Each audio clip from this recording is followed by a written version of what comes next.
Hi all, welcome to Bhavana's vlogs. ఈరోజు కాకరకాయ పొడి ఎలా చేసుకోవాలో చూద్దాము. ఇది 1/2 కిలో కాకరకాయ తురుము పెట్టుకొని దీంట్లో ఉప్పు పసుపు వేసుకొని కాసేపు పక్కన పెట్టుకోవాలా, అప్పుడు ఊరుతుంది ఇది. సో ఆలోపు ప్యాన్లో ఉద్దిపప్పు, పచ్చిశనగపప్పు, జీలకర్ర, ధనియాలు కొన్ని వేసుకొని 1 టేబుల్ స్పూన్ ఆయిల్ వేసుకొని వేయించుకోవాలి. సో ఇది కొద్దిగా వేగినాక దానిలోనే రెడ్ చిల్లీ, చింతకాయ కొంచెము, కరివేపాకు వేసి వేగించుకొని మిక్సీ పట్టుకోవాలి. సో ఇవన్నీ వేసుకొని వేయించుకున్నాము. ఇవి ఇప్పుడు మిక్సీ పట్టుకోవాలా.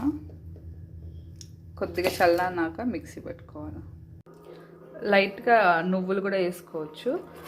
తర్వాత వెల్లుల్లి రెప్పలు కొన్ని పొట్టుతో వేసుకుంటేనే బాగుంటుంది. కొద్దిగా సాల్ట్ వేసుకొని మిక్సీ పట్టుకోవాలా.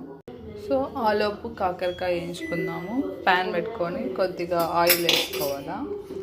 ఒక 2 టేబుల్ స్పూన్స్ ఆయిల్ వేసుకొని దాంట్లో తిరగమాతకి వేసేది ఉద్దిపప్పు. తినేదాన్ని బట్టి మనం క్రిస్పీగా కావాలంటే ఎక్కువ వేసుకోవచ్చు. పొడి సపరేటు. సో ఇలా తిరగమాత కూడా ఎక్కువ వేసుకుంటే క్రిస్పీగా ఉంటుంది.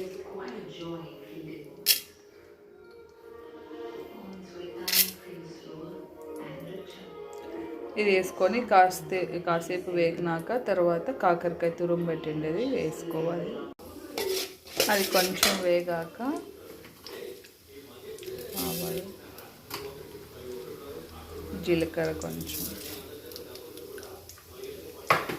వేసుకొని వేయించుకోవాలి. అది కొంచెం వేగాక ఈ వెల్లుల్లి పీల్ చేసి పెట్టుకున్నవి వేసుకుంటాం.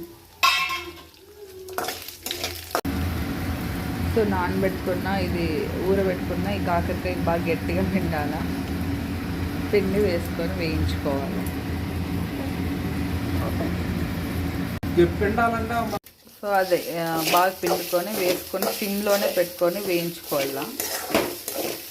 ఇది కొంచెం గోల్డెన్ కలర్ తిరిగేంత వరకు సిమ్లోనే పెట్టి వేయించుకోవాలి. ఆ తర్వాత మనం ముందుగా మిక్సీ వేసి పెట్టుకుంటే పొడి వేసుకొని కలుపుకొని వేయించుకోవాలి. కాసేపు ఈ సిమ్లోనే పెట్టి చాలాసేపు ఇలా కలబెడుతూనే ఉండాలి.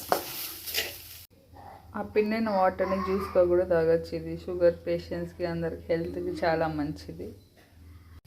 సో ఇది హాఫ్ వేగింది. ఇంకా కొంచెం బ్రౌన్ కలర్ వచ్చేంత వరకు సిమ్లోనే వేయించుకోవాలా.